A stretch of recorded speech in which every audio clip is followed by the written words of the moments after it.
Welcome to the Sharkpreneur podcast with Kevin Harrington and Seth Greene.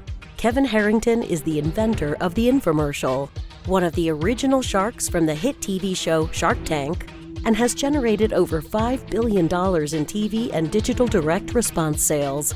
Seth Greene is the world's first trusted authority on cutting-edge direct response marketing, a best-selling author, and the only 3-time Marketer of the Year nominee.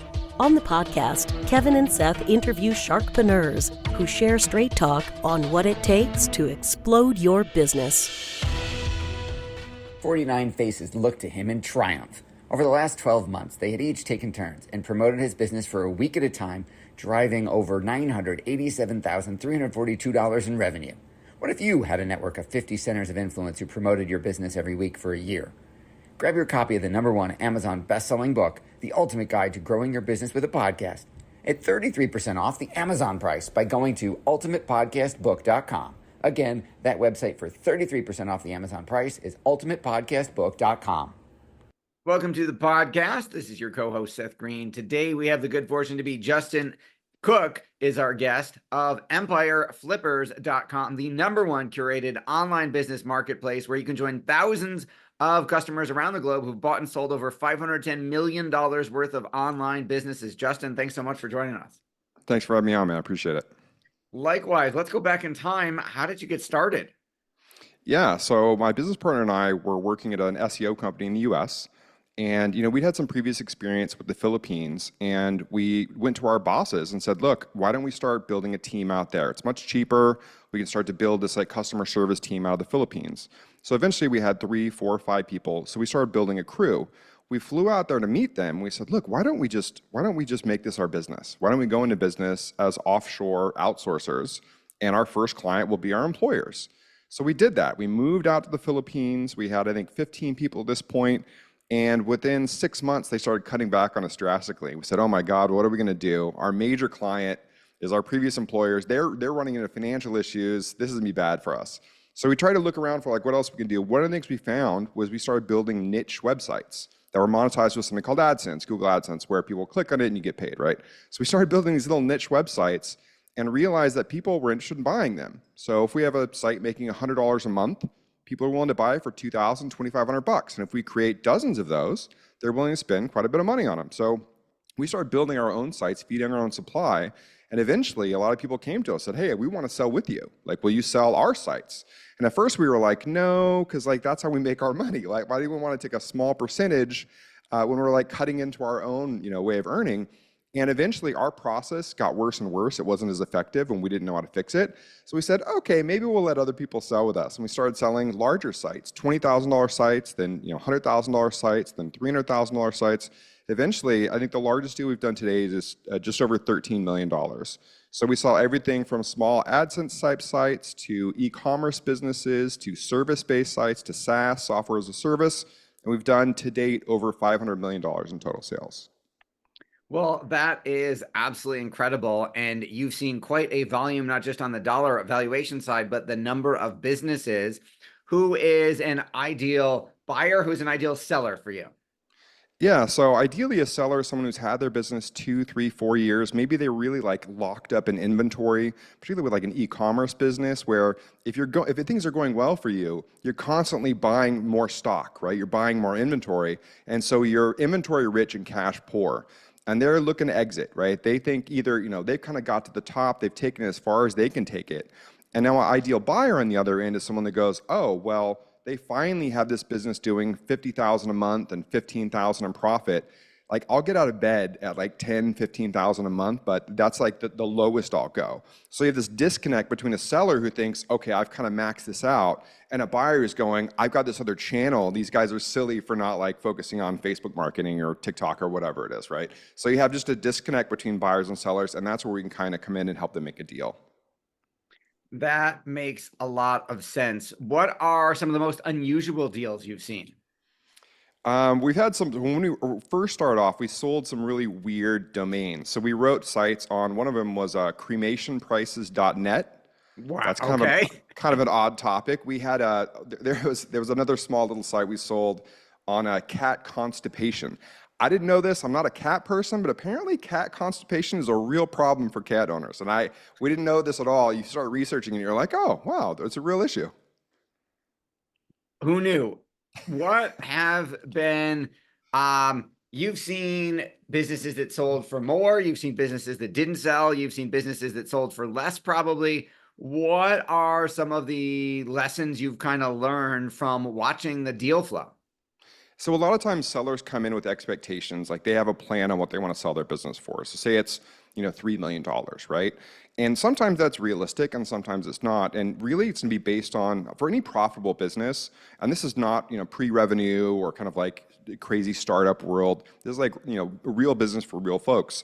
It's based on a multiple of profit or EBITDA, right? So if your business is doing 100,000 a year, you're probably gonna sell somewhere between $200,000 and $500,000. Now that gap is really big. 500,000 sounds a lot better than 200,000. How do you get to 500,000? Well, there's a bunch of different ways. If you have a growing business, for example, so you've grown 10, 15, 20% year over year, that's helpful. If you have recurring revenue, so you have recurring revenue that comes in every month or every quarter, and you have long-term clients, it's less risk. So generally, a buyer is willing to pay a higher multiple or pay you more money for your business based on less risk to them, less perceived risk. So if you have a diversity of clients, if you've got recurring revenue, if you've got long-standing growth in your business, that's all going to be helpful for your higher multiple. What are the kinds of trends that you've been seeing as your marketplace has grown over the years? Yeah, so we went through, I don't know if you were aware of kind of what was going on with the FBA boom, the Amazon FBA boom, but it was absolutely wild. So 2020, 2021, the COVID years was wild for online commerce, right? E-commerce in particular, but commerce through Amazon in particular. And so we just saw this wild rise of businesses. We saw all the private equity groups started popping in, and right and left, they were trying to snatch at businesses. And multiples were going up, and it was a really wild time. That kind of came crashing down with the rising interest rates. So a lot of these equity groups were doing it on debt, and so that debt got a little too expensive for them. I think they kind of stepped out of their bounds a little bit, and so a lot of them have consolidated in the recent years. So you're seeing, on the buy side, you're seeing really good deals in the kind of e-com FBA space, whereas the multiples were kind of through the roof before. Now you can buy those for a much more reasonable price, and you can also negotiate better terms, things like earnouts, seller notes, things like that. So I'd say the e-commerce space is pretty hot right now from a buy side perspective. That makes a lot of sense. What has surprised you the most? What surprised me? I'd say the hunger from the buy side for some of these businesses we're selling is really high, right? And so we're really pushed to get as many businesses on our platform as possible. But we also have a very kind of tight vetting process. And so what we found recently, we've been thinking about this, is we're very strict on the businesses we allow. Our thought is we don't want you to have to dig through all the crap to find something that's good. We want you to dig through businesses that are good, but maybe not for you, to find the one that's right for you.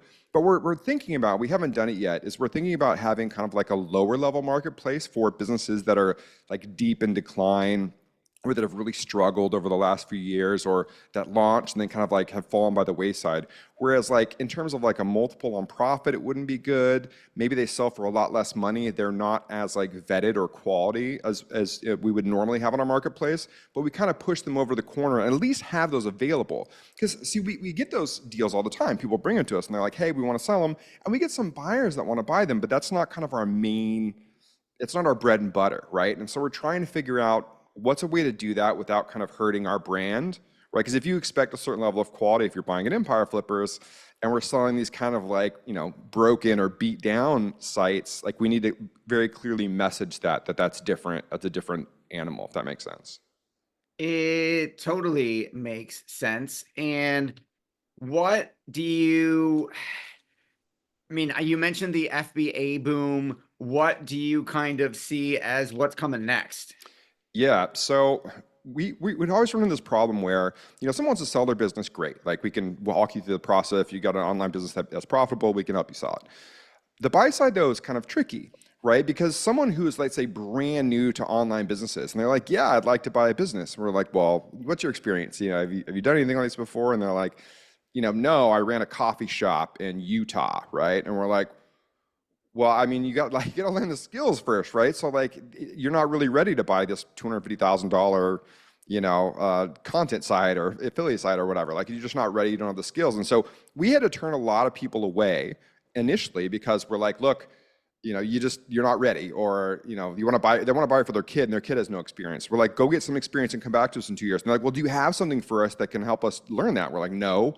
Like, here's some bunch of websites. You can go like Niche Pursuits or Smart Passive Income or something, and like go follow their process and like learn a little bit.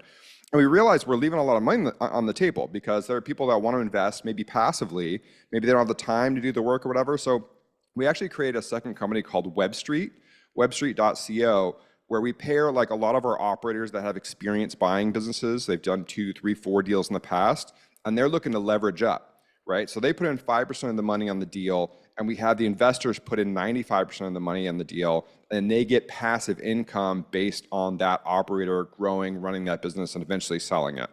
So that's kind of, it's just a way, like there's a limitless amount of money on that side. People that are looking for cash flow returns. And so like right now at Empire Flippers, we're kind of stuck like just with someone who has the experience and can buy a business and then the person selling it. But like this really kind of like makes it a blue ocean for us in terms of like looking for investors and pairing them with operators. That's really fascinating. I love that you've evolved and you've spun to serve different needs of the marketplace. I like that there might be a sub niche separate, this different type of business goes here. Have you ever thought about getting into the educational or consulting or info product side of teaching people, here's what you need to know to buy a business, here's what you need to know to sell it? I haven't. We haven't. We've considered like a community, right? So setting up kind of a community around Empire Flippers or something. But honestly, it's so much work. It's so like involved with like, I don't know, we're not really that's pretty outside of our scope, right? We're not really community managers and stuff. And I don't know, the info product, look, I love the margins. Like we sell online businesses, right? Info product businesses have ridiculously good margins. It's super nice. You can get 80% margins on those businesses. Really nice. The only thing is, info products can be hard to sell if they're very tied to your name or your brand. So not that we would worry about it. It would be like an offshoot for Empire Flippers. Like we would just maintain it, be part of Empire Flippers. If we ever sold the whole thing, it would go with it. But like from someone looking to start an info product, you'd be careful how tied it is to your brand. If it's tied to your business, that's fine, and you're selling the business. But if it's like Justin Cooke's bag of marketing tricks, whatever, like that's gonna be harder to sell because my name's attached to it, Right. You don't want to be a guru dependent business. Yeah, you get it's hard. The crazy thing is it's easier to build a business if you're like guru focused because you're selling yourself, right? That's super easy to sell yourself. But then you have to make that transition from like being the Justin Cooke business or whatever to being like the larger business, or you have to get other people involved and have them be the face too. So there's that transition thing can sometimes be difficult for people. Sometimes they fail to navigate that correctly. But the ones that do end up having a larger business and it's more sellable overall. Absolutely. How have you grown over the years? Because now everybody knows who you are, but in the beginning, like, how do you grow to the point where you've got, $500 million in volume? Yeah, slowly but surely. And we get dragged along by customers a lot. So, we refuse to do things until customers kind of beat us over the head asking for it. And then we're like, oh yeah, maybe we should listen to them. maybe they're like giving us ways to make more money and to like, grow our business. So that'd be nice. So we've learned that over the years. I've also had to go from like being kind of a, have my hands all over it entrepreneur to kind of backing out and like trying to like train and grow our future leaders to the point now where my business partner and I, Joe at Empire Flippers, we have a CEO that runs the company. I mean, I talk to him every other week, right? I do a call with the marketing guy every 2 to 3 weeks, and that's about our involvement today. So that's been a really different process. And I'll tell you this, as an entrepreneur who was like, knee deep in it when we started, like it was just me and my business partner out of a condo in the Philippines, right? Running the business to getting to where we took it. And going from that to like having to step back and like realize, okay, we need to give people enough kind of rope to hang themselves or to succeed. Like that's been a difficult transition, honestly. How do you manage for the type of growth that you've had? And then how did you make the transition to where you're not working in the day-to-day, your involvement is kind of minimal at the moment and it's running without you? Talk about that journey. Yeah, so, as I said, 2020, 2021 were like just banner years, right? For the industry, but for us as well. Our company was growing like gangbusters. And we were going through a process to potentially sell about half the company. And this is all through 2021. It was like a 9-month process. We were talking to 2 different private equity groups, had our whole management team meet up with theirs in Austin. And we got down to APA negotiations, which is kind of the last bit. You have the lawyers, you're kind of trying to wrap it up. And they had bailing out probably 2-ish weeks before we wrapped it up. And this was for significant amount of money. And so my business partner and I were pretty devastated by that. This is January 2022. And then January 22, we didn't continue the growth trajectory we had for 2021. And in 2023, we actually pulled back. So we did about maybe 35, 40% of what we did in 2021. So we did significantly less. So we went through this kind of like crazy ramp up period and then a pullback. And my business partner were like, what are we going to do? Are we going to step in? And we didn't have the stomach to kind of like do the run up again. And so we had a guy on our team, Andy, he was running our operations team at the time, who was like, put me in, coach, I can do this. He had some great ideas for the business. And we did a little try before you buy thing. We put him in as what do we call him? Chief of staff, which he hated and everyone thought was stupid, but we put him in as chief of staff. And then a year later, gave him the full CEO title, and he's been running it since. So, yeah, but it was hard, even now, right? So, like my business partner and I, we're in Slack or we're on a call with them, and it's hard to not want to dig around a little bit. Like I'm in Slack and I'm kind of reading some threads, and I'm like, I think they could probably do this better. And then I have to like pull myself back from just reaching out to the guys and be like, hey, why don't we do this? And then saying, okay, I'll just talk to Andy about it. I'll talk to Andy about it, and then we'll have a conversation. He can see, let him decide what he wants to do. But I have a suggestion at least. So I think we're getting there. We're better than we were when we started, but it's been tough transition. There's challenges to it that I wasn't expecting. For sure. Is that your biggest challenge right now, or is something else the thing that's got you thinking about it? I'd say so. I mean, that's probably our biggest challenge right now. The other thing is like what to do with my time, right? So like this doesn't sound really bougie, but like my wife and I spent like a lot of time traveling. So like we spent 3 months in Europe. I was telling you before the show, we're doing 3 months in Asia, and that's fun. I love traveling, but I've been doing this for a year and a half now or something, and like it's kind of purposeless. At least when I was building Empire Flippers, I felt like I was like in something, like I had a mission, and now it's like we travel and meet with friends, and like I don't know. So I have a mastermind where I'm talking to, these are some other people who have sold their businesses or that are successful, like trying to figure out like what I can do in terms of purpose, and like what I know this sounds weird, but like what can I do that's meaningful and that like gets me fired up again, man, Sounds like you need to figure out what's next. I do. I think I do. Your passion is obvious. What do you like best about what you're doing? So I like podcasting. I've been working on a podcast I'd like to get out probably by the end of the year, early next. I got a few episodes in the can. I'm doing another one tomorrow as well, but it's about pivot points. So I've been through like some major pivots in my life recently with the not selling the business. I lost about 170 pounds a couple of years ago. So yeah, I've gone through some like pretty major physical and psychological changes, I guess. And so like talking to people about their journey and the crazy stuff they've gone through, I think is interesting. So like, how do you deal with the death of a child if you're an entrepreneur? How does your business stay afloat? How do you go through the fact that you weren't able to sell your business, or you sold your business for a ton of money and now you're a newbie investor and you're so scared of getting ripped off that you don't know what to do with your pile of gold? Like these are questions I think are super interesting. So yeah, these are the things I'm gonna be taking on. That is absolutely fascinating. We could have a several hour or several day conversation about all of that, but I know your time is incredibly valuable. Greatly appreciate you spending some of it with us. For our folks who are watching or listening and want to learn more, where is the best place for us to send them? Yeah, you can check me out. Check out our company over at empireflippers.com. You can check out webstreet.co. I'm on Twitter at Empire Flippers. You can say hi to me directly. I'm all there all the time.